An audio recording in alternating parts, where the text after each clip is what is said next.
And we're back for our daily college basketball best bets here on Wednesday, December 3rd. Yesterday, we got screwed. There's no other way to put it. I mean, yesterday was not a bad day, 2-3. Well, it wasn't a great day, 2-3, okay? The games that we lost, unbelievable stuff. So, first of all, Meechie Johnson, what are we doing? South Carolina has a chance to win the game. It's tied with 15 seconds left. Meechie Johnson dribbles the ball out and doesn't get a shot off. What? And then we go into overtime. South Carolina is down by 2 points. Meechie Johnson pulls up from 36 feet away and tries to hit the dagger and tries to hit the game-winning shot instead of actually finding a good shot from inside the paint. So we lose that one. How about UC San Diego's loss? They were, again, guys, UC San Diego was in that game throughout. They were down 4 with 15 seconds left. They take a 3. They miss it. Actually, no, they're down 4, with 3 seconds left. They miss a 3 and then foul with half a second left to give Nevada the game-winning free throws. The covering free throws. They were down by 4, did not need a foul. Game was over. They foul anyway with a half a second left. And then Missouri. Undefeated Missouri was up big at Notre Dame going into the half. They gave up a big run to end the first half, which was concerning. And the Notre Dame came out with a huge run to start the second half. Regardless, Missouri's got the lead, but with like 2 minutes left, up by 3. Notre Dame ends up hitting a game winner from, you remember that same shot Meechie Johnson took? Yeah, Notre Dame took that same exact shot and hit it and won the game. In a tie game with like 20 seconds left. And then Missouri and Cruz go down the court, take a horrible shot and try to tie the game. A rush shot too. Whatever, man. We were legitimately, we were a couple points away from being 5-0. Ridiculous stuff. I mean, shout out to USC winning. They took over in the second half, and then a good early one for us in the other SEC ACC Challenge. A&M going on the road and taking care of business. Okay, we've got 5 more bets today. We're not going all Power 4 games anymore. Obviously, I wasn't trying to do that. It was just where the best value was at, in my opinion. We're gonna have a mix of mid-majors and Power 4 games today. So let's do it, folks. Before we get into the video, make sure to hit that subscribe button down below for some more daily college basketball best bets here on the channel. Later today, we're gonna have our NBA best bets on the channel, and we've already posted our college football predictions for week number 15. And later today, our NFL predictions will go out on the channel, 4 or 5 Pacific. It's still determining that. And on Greedo Plays MMA this week, our UFC 323 predictions and our PFL main up predictions. Make sure you go check out all those videos in the description down below. Okay, on to the first of our 5 best bets today for college basketball. We start with a mid-major matchup. Let's get back to the mid-major roots. All right, Hofstra on the road in New York to take on the Columbia Lions. Give me Columbia. Both these teams are playing good ball. And yes, Hofstra comes from that CAA conference that I do like a lot. I still think Columbia gets them here. Hofstra, 5-3 this season, coming off 3 straight victories over LaSalle, Merrimack, and a last victory against a fellow Ivy League school. Of course, Columbia in the Ivy League, but another one of the Ivy League programs in Pennsylvania. They went on the road and beat the Quakers by a pretty fair margin. But guys, Columbia is 7-1 with their only loss being at UConn. Have they played great competition? Not entirely, but they really beat up on everyone they play. Guys, Columbia has had 1 competitive basketball game all year long, and yes, that includes their blowout loss at UConn, but we'll go over every single game right now. First game on the road at New Haven, they beat them by 18 points. The UConn blowout, okay. They beat up double digits UMass Lowell. The one competitive game is a low-scoring affair where they get by BU, beating Boston University 54-49. Then a win at Lehigh by 15 points, a Longwood win by 25 points, a Fairfield victory by 30, and then a victory in their last game over Sarah Lawrence. Okay. They're 7-1.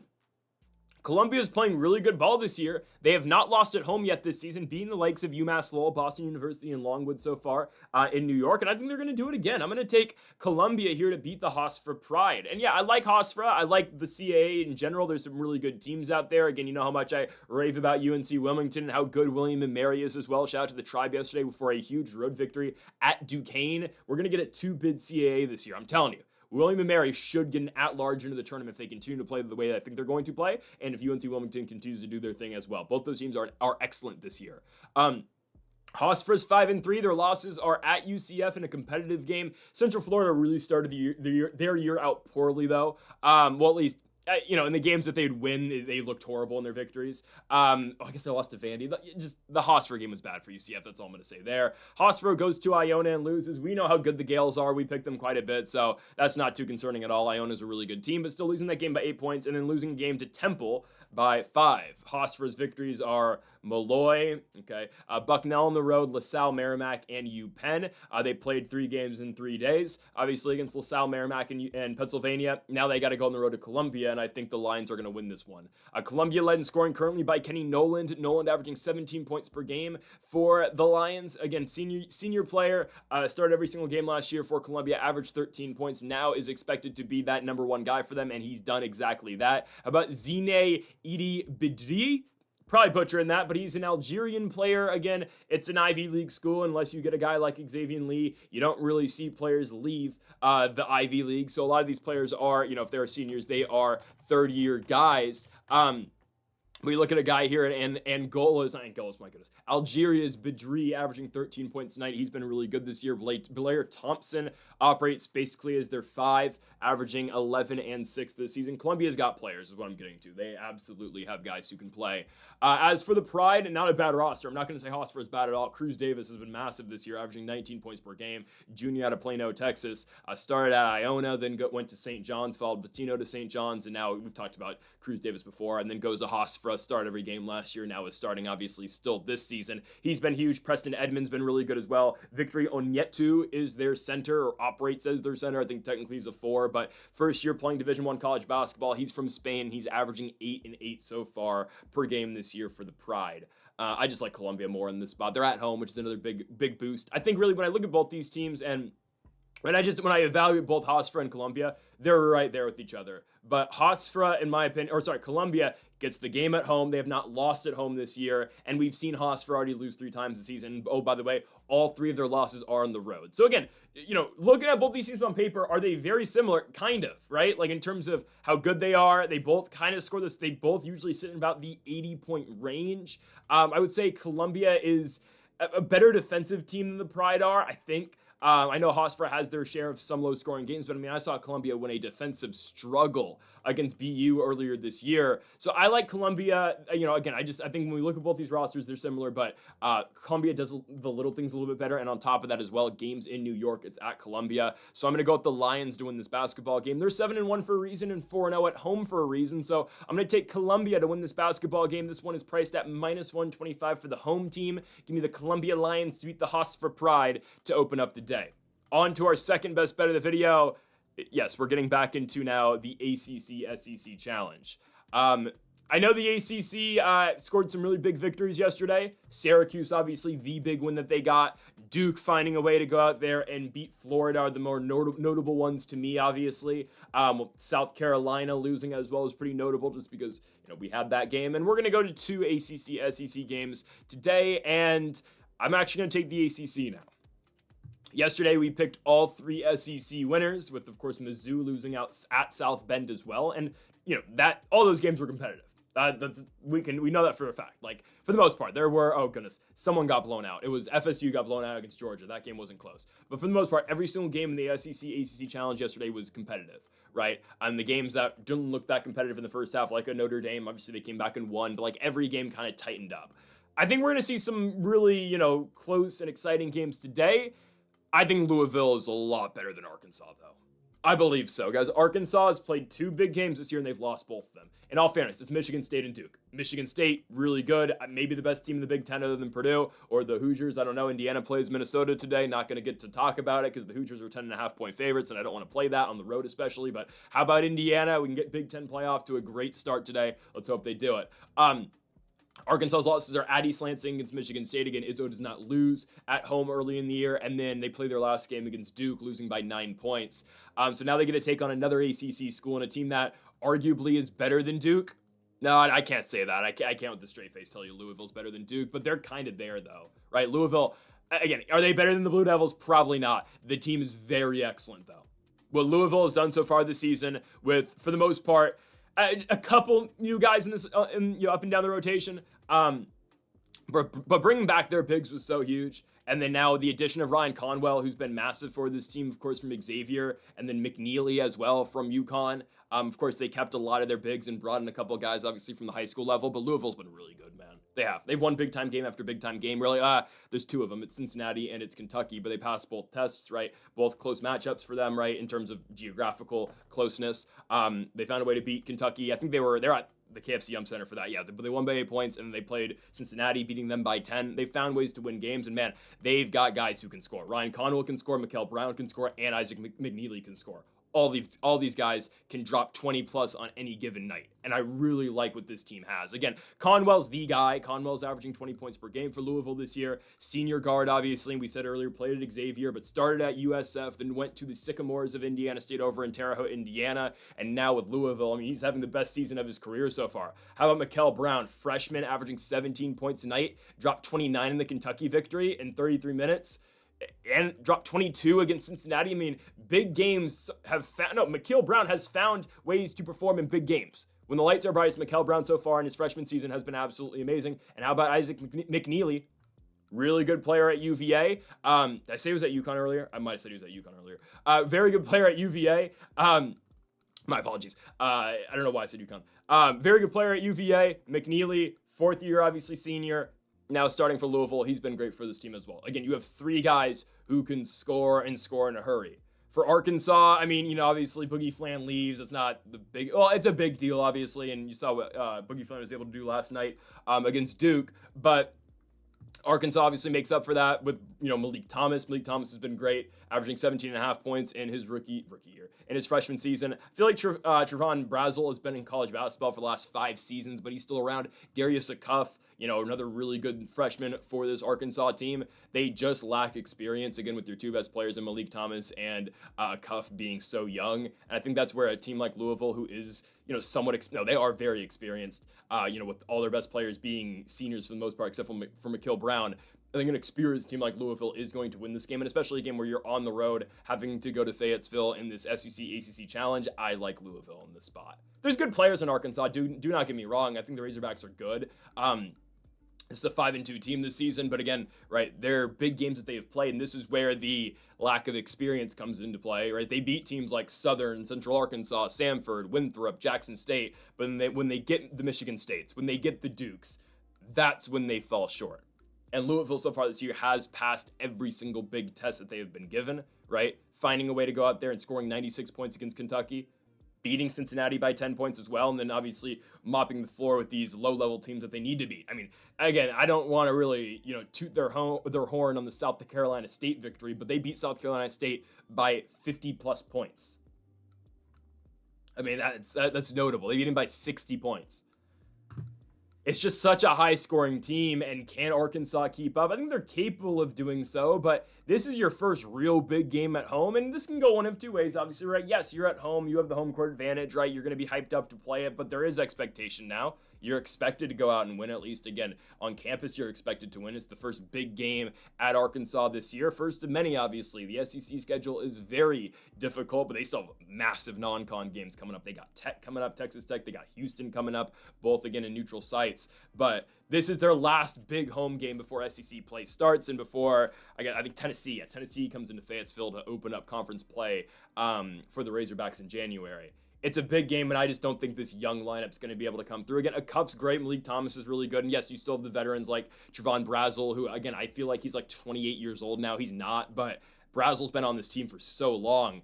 And Brazel's very, very capable. Do not get me wrong, but I like the Cardinals in this. There's a reason, again, Louisville's ranked 6th and Arkansas is ranked 25th. And, even though Arkansas is ranked 25th, who they beat? I'm sure this is what this game's for. If they win this game, okay, that's why they're ranked. That's why they deserve to be, a top 25 team in the country. For now, they're only top 25 because, they were competitive against Michigan State. They were really close to beating Michigan State on the road, right? They were competitive with Duke.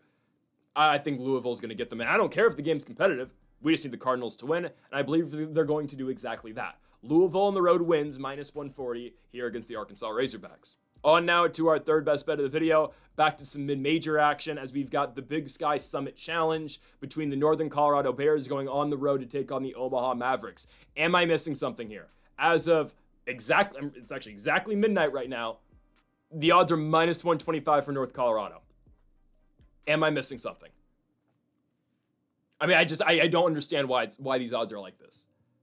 I mean, hopefully by the time this video's out in 5 hours, the odds are still the same, but as of recording, yes, it is -125 for Northern Colorado and +105 for the Omaha, Nebraska Mavericks.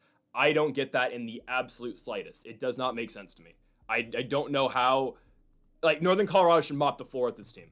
Absolutely. Guys, Northern Colorado has beat down every single team that they played this year for the most part.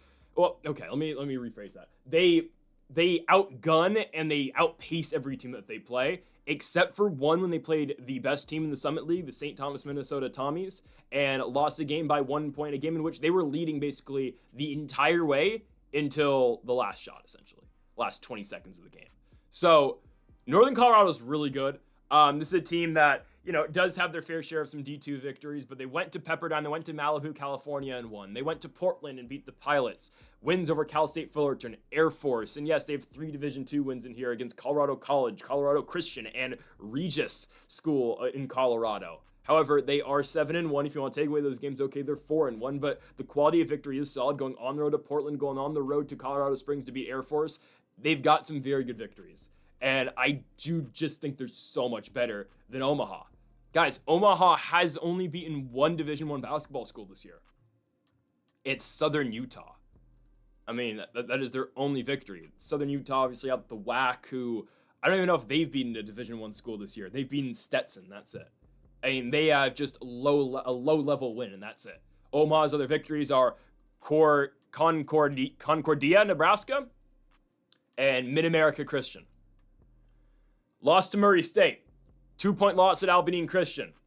Blowout loss at Colorado State. The win over Southern Utah by 5 points. Blown out, obviously, at LSU. Lose a game to JMU. Get blown out in Miami against Florida International. That brings you to 3-6. Omaha was great last year. They were really good last year in the Summit League, right? They had so much momentum. They had the whole thing, and they'd win a game, and they go to the locker room and they smash trash cans with the Outrunners from All Elite Wrestling. And they got on SportsCenter. It was a big, big story for college basketball last year. They won the Summit League. They beat the Tommies in the championship game, and they went on to the tournament and obviously got mauled by St. John's. But they were a fun story last year. There's a reason why they're not as good anymore. It's because Markel Sutton's gone. Markel Sutton arguably was the best player in the Summit League last year. I mean, I'm a big Oscar Clough guy, but Markel Sutton was a dog last season for Omaha, averaged 20 points per game. He's now at LSU averaging 13 and 8 casually. He's a very good player. But he's gone, and that obviously was their number 1 guy last year. Tony Osborne is still around. Osborne was their second leading scorer, their point guard. He's averaging 15 a night. Senior out of Fairfax, Missouri. Played at Omaha, Nebraska all 4 seasons. He's back, but I mean, they are really missing Markel Sutton because really, even like Osborne's scoring last year was set up because of Markel Sutton, because there was such a defensive focus and a defensive emphasis, with potentially the best player in the Summit League last year. Trayson Eaglestaff was probably the best player. No, actually, that's not even close. Trayson Eaglestaff was the best player in the Summit League last year. Again, I go South Dakota State homer a little bit, but it is definitely Eaglestaff. Shout out to UND, who are not the same either without him, with him gone. But anyways, that's just the story of the Summit League. Players rise, play very well in the Summit, and they transfer. Baylor Shireman, Zeke Mayo, Oscar Clough, Markel Sutton. It happens all the time. Max Asmus, right? It's a really good mid-major conference, but there are years we have teams like this season's Omaha, Nebraska team where they've been gutted by the portal, and it's just they're not anywhere near what they were last year. There's 2 guys who can score. Again, the aforementioned Osborne, and then Lance Waddles. Waddles is averaging 17 points per game. He's playing the 2 for this team. Started at North Dakota State, and has been at Omaha, Nebraska for the last 2 years. I just think UNC is better. UNC, University of Northern Colorado. No, okay.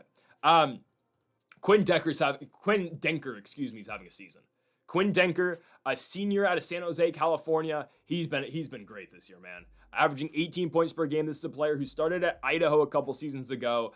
Saw a lower role by going last year to Northern Colorado. Came off the bench, didn't really play. Did play, but didn't really get big time minutes. And now he's here in senior year. He's playing fairly well. Again, this is a Bellarmine High School product. He won CCS MVP out here in the Bay Area. Denker is a very capable player.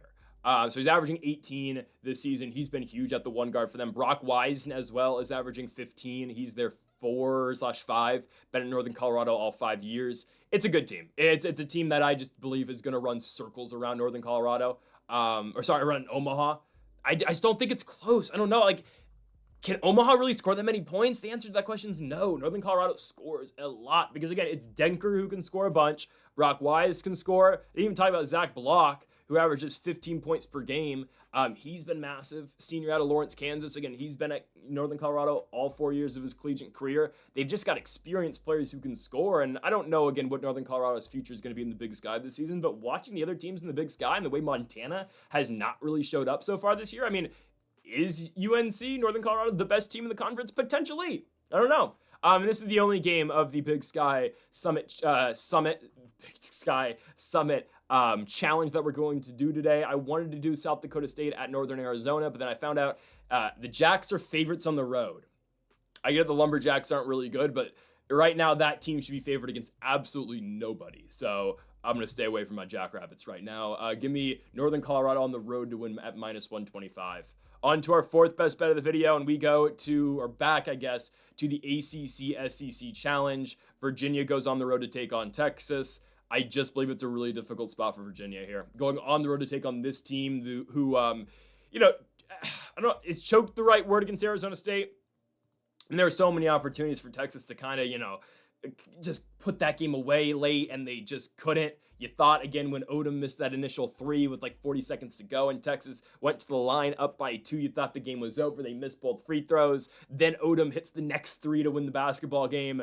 That was bad for Texas and Maui, but then they bounced back, beat Chaminade, who of course is the Chaminade, who's the Hawaii D2 team that gets into the Maui tournament once every 2 years, and then Texas beat NC State in their last game, and Maui getting third place technically and scoring 102 points on the Wolfpack. It's a capable team. I mean, Arizona State got them. It is what it is. It was a 1-point loss to Arizona State. Odom played very well. The transfer out of Pepperdine, and Texas loses. It is what it is. Their first game lost to Duke, not really concerned. Texas has been all right. They have. And they beat. And here's the thing. Okay, so they're playing Virginia. I think NC State's better than Virginia. I don't think that's that hot of a take. NC State is ranked. North Carolina State, I know they have 2 losses and Virginia's got 1, but their losses are Seton Hall and Texas. It's just Virginia hasn't played anybody. They played Northwestern. Okay. Lost to Butler. Those are their only real games this year. I think Texas is better than them, and I think Texas at home is going to be much better than UVA. Look what Texas has got. Dalen Swain, averaging 16.5. Matas, their center, averaging 15. I think Matas, that's a big difference maker in this game against 7-foot center out of Lithuania. You're going to likely get, okay, so Virginia's going to have, I guess they're going to put Jonan on him, I assume. What's going to happen when Jonan's not on the court? Oh, it's Ugana on Yeswo. Yeah, okay, here's the thing. So, the 2 centers that Virginia's got, freshman Johan Grulul and the senior in Ugana Onyesu. A freshman and a senior. Neither of these guys I don't think are good enough to really keep up with what Matas can do in the scoring ability. And Matas is a pretty automatic 15 points every single night. And that's a problem, I think, for UVA, especially on the road. Their best player is De Ridder, who's the Belgian freshman for them. He's a really good scorer. Obviously, he's not going to be guarding. Obviously, he doesn't play the 5. He plays the 4. I think that's a problem for UVA right out the bat. And then what Dalen Swain can do with averaging 16.5. He's a big-time scorer for this Texas team. How about Jordan Pope, Tremont Mark? There are a bunch of scorers all around for the Texas Longhorns, and it's just a lot to make up for when you're looking at UVA here, especially a Virginia team that has to go on the road in this game. Hostile environment, biggest game played in the Moody Center so far this year by far. You welcome in an ACC school. The SEC has seen varied success so far in the SEC ACC tournament, so they're trying to get one. Texas has to prep for a game against UConn, I think this time next week. Week and a half, 9 days they prepare for that game. So, there's a lot going for them here. There's a lot, on the line to kind of prepare for right now. And yeah, they lost to Arizona State over in Maui. I'm not concerned at all. Again, that was not a poorly played game by Texas. Odom just played well late, and Arizona State had one of those games. It was a magical run for Arizona State in Maui. It truly was. For Virginia, again, they played their Feast Week tournament, losing to Butler. They only played 2 games over in the, what was it? It was the one in West Virginia at White Sulphur Springs. Played 2 games, lost their first one to Northwestern. Won their first one against Northwestern, and then lost to Butler, which I don't want to say is a horrible loss, because, the Big East is tricky sometimes, I understand. I think Texas would beat Butler probably, and I think Texas is going to beat Virginia. Butler is not bad. I don't know. regardless of what I think about Butler, I just think Texas gets Virginia. How is Virginia going to deal with Matas? Dalen Swain can score as well from the three. Plays kind of a big two / the three.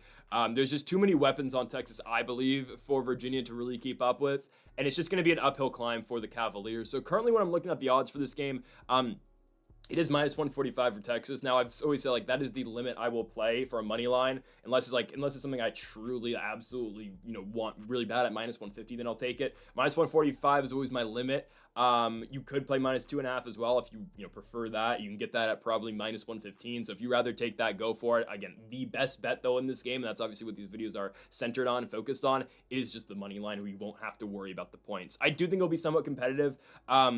But hopefully it's not, so we don't have to sweat it. And hopefully Texas just puts it on Virginia, and Virginia can't keep up scoring-wise. We shall see. Again, Texas has a bunch of high-scoring games. I mean, you saw what they did in Maui, putting 102 up on NC State. I don't know what to say about the Chaminade game, whatever the hell. Again, they're a Division II school who always just play up to their competition kind of in Maui. But you see, again, a continuous 100-point nights out of Texas.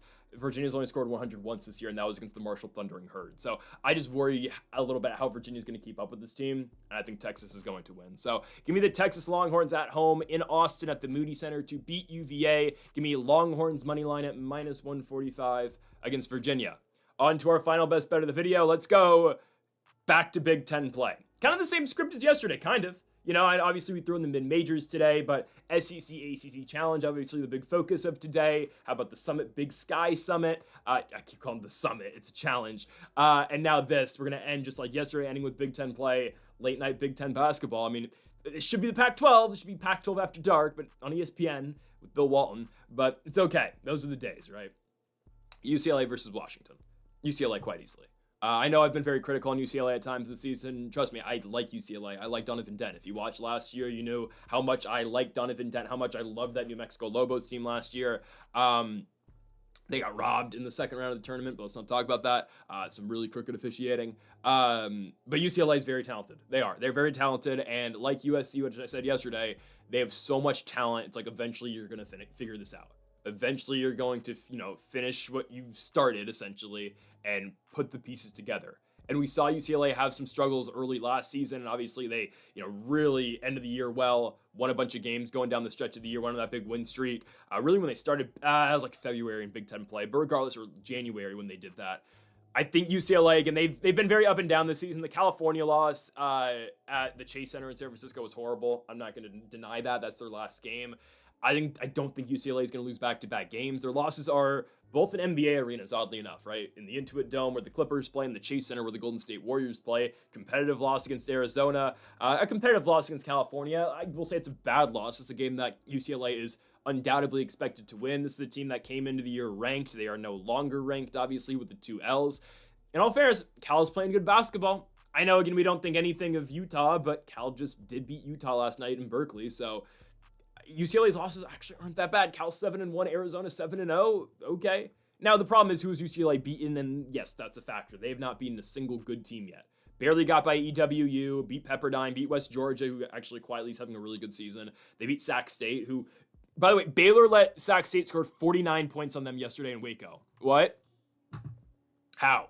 Sac State ended up scoring 88 points in Waco, Texas. Baylor needs to reevaluate where they're at. And then UCLA beat Presbyterian. I mean, these are games you're supposed to win.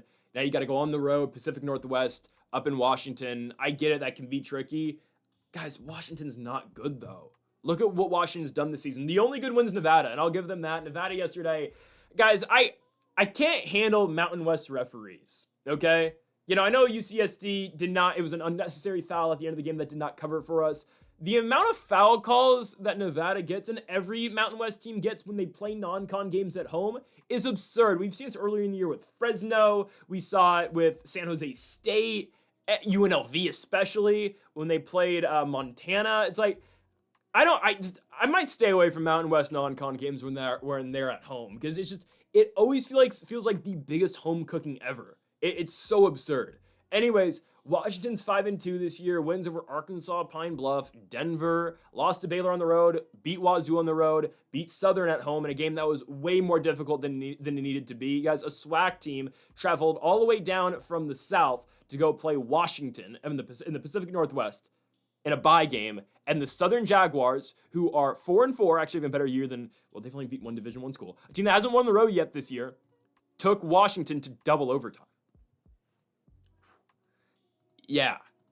And then, Washington goes out and beats Nevada. What do they do against Colorado? At home, they're hosting Colorado? Oh, no, that was a tournament game, excuse me. That was in Palm Springs. My mistake. They get blown out, though. They get blown out. Guys, Cal Baptist played better against Colorado than Washington did. And if Cal Baptist went to Seattle on their long road trip, I know they're going to BYU. I'm staying away from that game. Cal Baptist would give this team a pretty decent fight. Just saying. I don't know how Cal Baptist's game goes today in Provo. There's a reason it's not in the video. UCLA should handle this team, man. Absolutely. Washington's not good. It's just not a good basketball team. I mean, last year they were so dependent on Osabor. Everything ran through great Osabor. And now, okay, you got Wesley Yates. Zoom Diallo's still around. Diallo's still a very good boost off your bench, obviously. But that's kind of just it, though. That's what this team is. It's Wesley Yates, it's Zoom Diallo. Two really good guards who can score. They just lack everywhere else in the court. I mean, they replace Osabor with Franak Kampanag. I think that's how you say his name. He is a senior from Cameroon. He's a sixth year playing college basketball. Started at Oregon. He's 6'11". He's all right, but I mean, there's no real... Again, he can rebound, play defense. There's no scoring threat out of him, though. Like there obviously was with Osabor. And Osabor's entire game was feed him in the post, see what he can do, give him the ball up top, see if he can get inside, kick out, right? There is no threat of that anymore. Really, again, the only scoring threats on this team are Wesley Yates, Zoom Diallo, and I guess Peterson as well, who's in his senior season, was huge last year at Eastern Tennessee. He was the guy for ETSU, kind of obviously not in a number one role anymore, but he's, I guess, playing the point for this team off the bench. It's just all of their scorers are guards. I think UCLA is going to get this team. There's so many talented players in UCLA, and like I said last season, eventually they're going to put all the pieces together. Eventually it will happen. Bilodeau's still out, if I'm not mistaken. That's okay. You still have a lot of good players on this roster. Donovan Dent obviously being the biggest one. We haven't seen it yet at Dent. He's had so many games where he's just so mediocre. I hope he's not mediocre this game.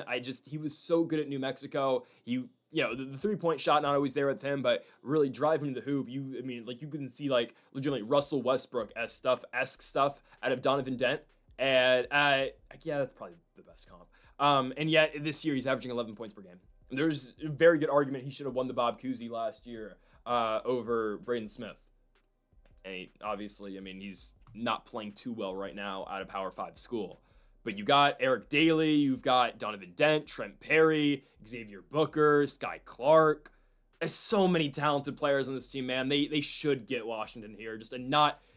When you match these two teams up and you look at them side by side in terms of talent, it is not comparable. UCLA has so much more talent than Washington, and they should win this basketball game. Give me the UCLA Bruins to beat the Washington Huskies on the road. UCLA moneyline currently, it's dead even, -110 on both sides. Give me the Bruins to get this one done on the road up in Seattle. Folks, thank you all for watching our college basketball best bets here on December 3rd. If you have not yet, though, make sure to hit that subscribe button down below for more. Make sure to leave a like if you did enjoy the video. Make sure to comment if you did disagree with any of the picks. We'll be back tomorrow for more daily college basketball best bets. Folks, thank you all for watching, and Mamba forever.